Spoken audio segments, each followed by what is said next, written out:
একবার একটি ছোট্ট টুনি পাখি তার মায়ের সঙ্গে বড় গাছের ডালে বাসা বানিয়ে থাকত।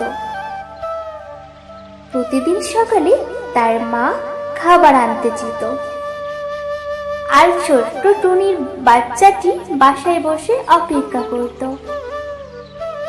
একদিন হঠাৎ ঝড় উঠল। মা টুনিটা তখনও ফেরেনি। ছোট্ট টুনি খুব ভয় পেয়ে গেল, কিন্তু সে জানতো মাকে ফিরতে হবে আর বাসাটাও রক্ষা করতে হবে। ঝড়ের মাঝে ডাল দুলছিল, পাতা ছিঁড়ে উড়ে যাচ্ছিল, কিন্তু ছোট্ট টুনি মজবুতভাবে বাসায় ধরে বসে রইল।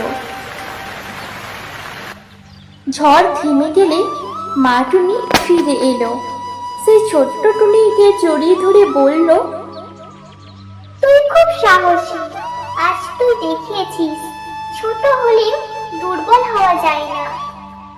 সেই দিন থেকে ছোট্ট টুনি বুঝে গিয়েছিল, সাহস মানে শুধু বড় হওয়া নয়, মন থেকে শক্ত হওয়া।